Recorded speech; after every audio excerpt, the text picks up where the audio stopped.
Bonsoir à tous. Une lueur d'espoir diplomatique vient d'apparaître au Moyen-Orient. Des négociations nucléaires à hauts enjeux entre l'Iran et les États-Unis se sont tenues à Oman et ont constitué un bon début qui se poursuivra, a déclaré le ministre iranien des Affaires étrangères, Abbas Araghchi CNBC. Ces pourparlers, les premiers depuis que les États-Unis ont bombardé les installations nucléaires iraniennes en juin dernier, pourraient représenter la dernière chance d'éviter une nouvelle guerre catastrophique au Moyen-Orient.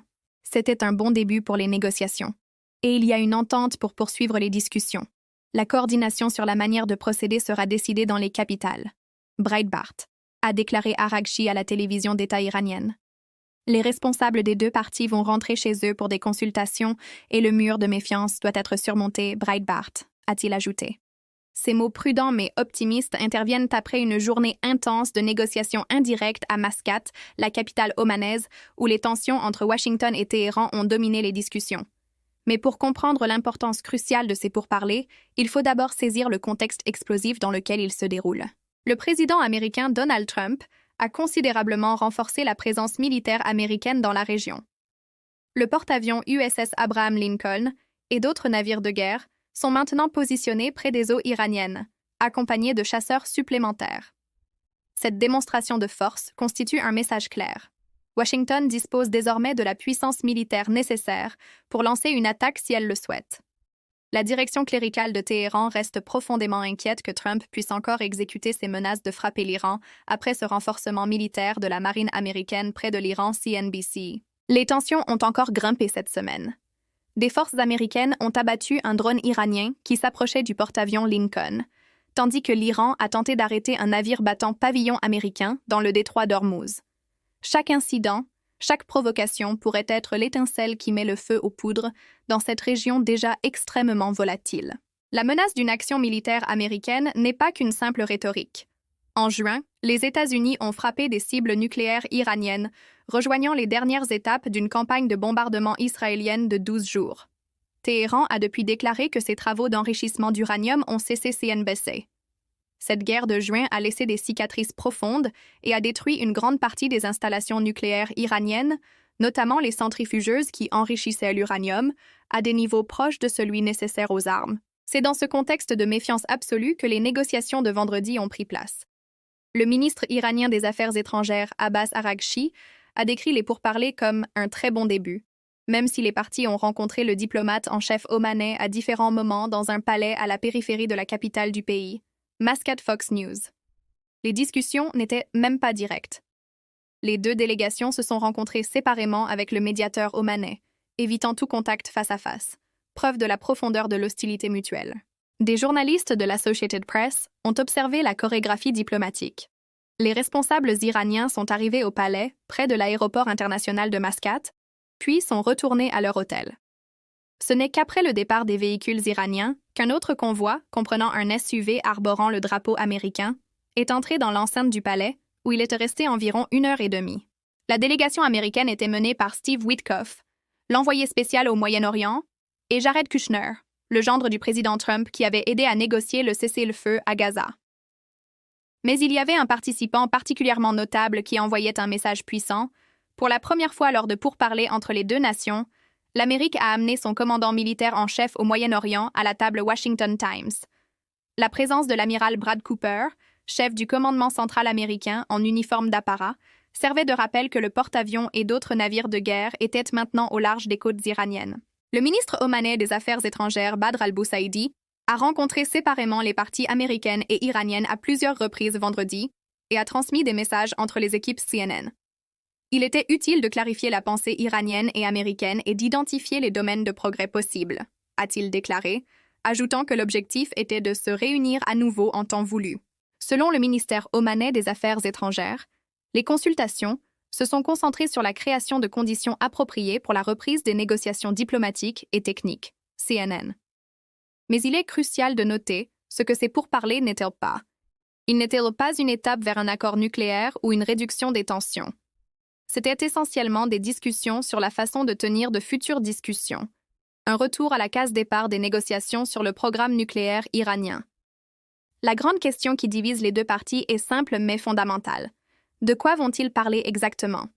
Téhéran insiste pour que ces discussions portent exclusivement sur son programme nucléaire.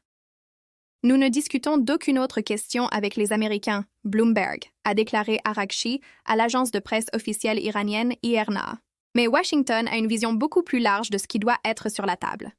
Alors que les deux parties ont indiqué leur volonté de relancer la diplomatie sur le différend nucléaire de longue date entre Téhéran et l'Occident, Washington voulait élargir les pourparlers pour couvrir les missiles balistiques de l'Iran, le soutien aux groupes armés dans la région et le traitement de leur propre peuple, CNBC, a déclaré le secrétaire d'État américain Marco Rubio mercredi.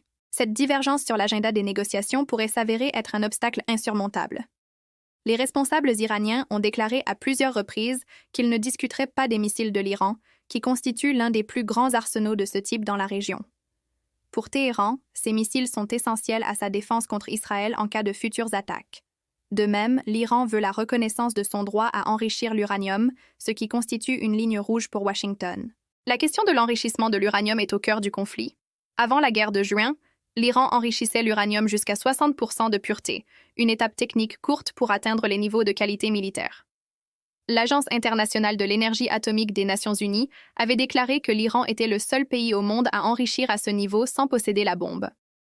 L'Iran a rejeté les appels américains à arrêter l'enrichissement de l'uranium sur son territoire lors des discussions à Oman, a déclaré un diplomate régional informé par Téhéran à Reuters, mais a dit qu'il était disposé à discuter du niveau et de la pureté de l'enrichissement ou d'un consortium régional NPR. Il y a également la question épineuse des inspections.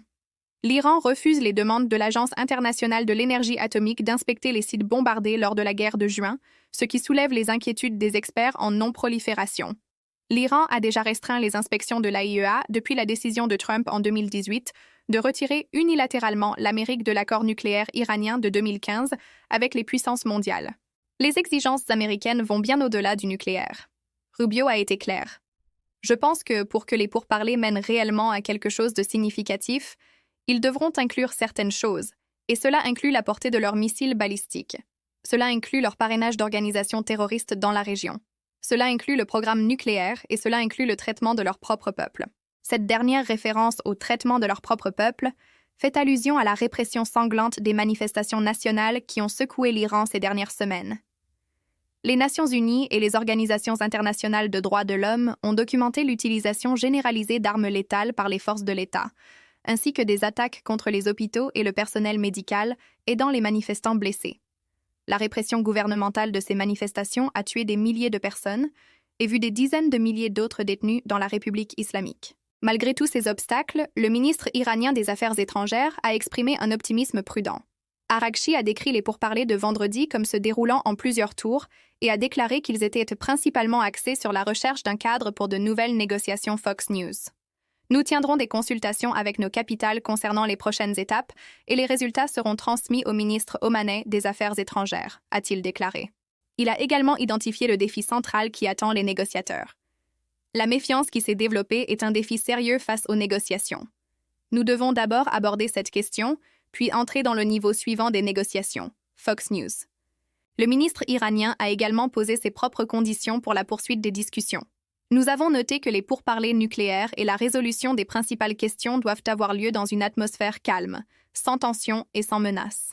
Le préalable à tout dialogue est de s'abstenir de menaces et de pression. ABC News, a-t-il déclaré aux journalistes. Nous avons énoncé ce point explicitement aujourd'hui également, et nous nous attendons à ce qu'il soit respecté pour que la possibilité de poursuivre les pourparlers existe. Ces déclarations visent directement la rhétorique belliqueuse de l'administration Trump. La porte-parole de la Maison-Blanche, Caroline Leavitt, avait d'ailleurs maintenu la pression juste avant les pourparlers.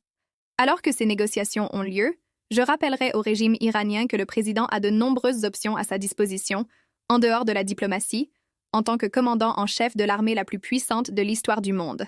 Les puissances mondiales et les États régionaux craignent qu'une rupture des négociations ne conduise à un autre conflit entre les États-Unis et l'Iran qui pourrait se propager au reste de la région riche en pétrole.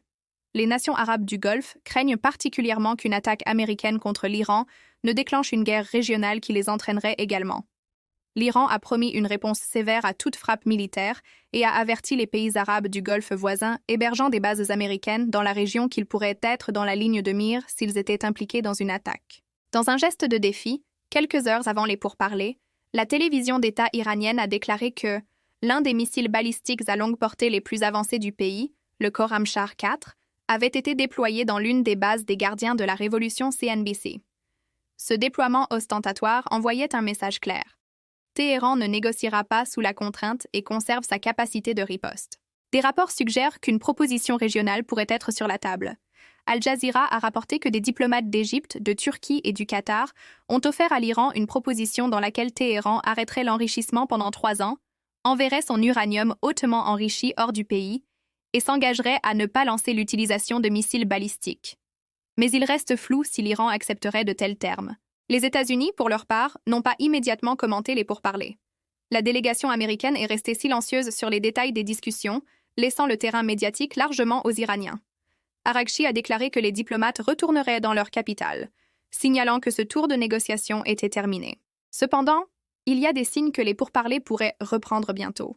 Des responsables iraniens et américains ont indiqué à Axios qu'ils s'attendent à ce que d'autres pourparlers aient lieu dans les prochains jours. Le timing et le lieu de ces prochaines discussions seront décidés après les consultations dans les capitales respectives.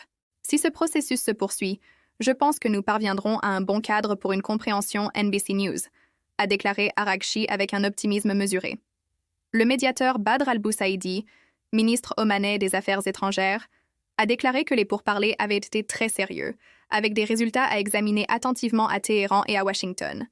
L'objectif était de se réunir à nouveau en temps voulu. Malgré cette note positive, la réalité reste que ces négociations interviennent dans un contexte extrêmement difficile. Les pourparlers avaient initialement été prévus pour se tenir en Turquie dans un format qui aurait inclus des pays régionaux et aurait couvert des sujets comme le programme de missiles balistiques de Téhéran et la répression brutale des manifestations. Mais l'Iran a apparemment rejeté ce format en faveur d'une focalisation uniquement sur son programme nucléaire. La route vers un accord reste semée d'embûches. Washington a même annoncé vendredi de nouvelles sanctions contre 15 entités et 14 navires de la flotte Fantôme liés au commerce illicite de pétrole, de produits pétroliers et de produits pétrochimiques iraniens, les dernières mesures économiques américaines ciblant Téhéran et son commerce pétrolier.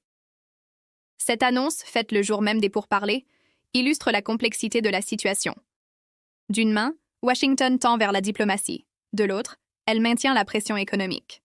L'Iran, de son côté, exige la levée des sanctions réimposées depuis 2018, lorsque Trump, lors de son premier mandat à la Maison-Blanche, a abandonné l'accord nucléaire iranien de 2015 avec 6 puissances. Les États-Unis, leurs alliés européens et Israël accusent Téhéran de chercher à obtenir des armes nucléaires, mais Téhéran affirme que son programme nucléaire est à des fins pacifiques uniquement. Ces pourparlers de vendredi représentent peut-être la dernière chance d'éviter une catastrophe régionale. Avec le porte-avions américain au large des côtes iraniennes, avec les menaces répétées de Trump d'utiliser la force, avec les tensions qui atteignent des sommets historiques, l'échec de ces négociations pourrait avoir des conséquences dévastatrices, non seulement pour le Moyen-Orient, mais pour l'économie mondiale entière, compte tenu de l'importance stratégique de cette région pour l'approvisionnement énergétique mondial. Pour l'instant, le qualificatif de bon début, prononcé par le ministre iranien des Affaires étrangères, offre une lueur d'espoir fragile. Mais entre les exigences maximalistes de Washington et les lignes rouges de Téhéran, entre la rhétorique belliciste et les gestes de défi militaires, le chemin vers un accord durable semble encore long et semé d'obstacles potentiellement insurmontables. Les prochains jours seront cruciaux. Les consultations dans les capitales détermineront si cette bonne entente pour poursuivre les discussions peut se transformer en véritable progrès vers une désescalade, ou si le Moyen-Orient se dirige inexorablement vers une nouvelle confrontation militaire dont personne ne peut prédire l'issue. Nous suivrons de très près l'évolution de ces négociations cruciales et vous tiendrons informés de tout nouveau développement dans cette crise qui pourrait définir l'avenir de toute une région.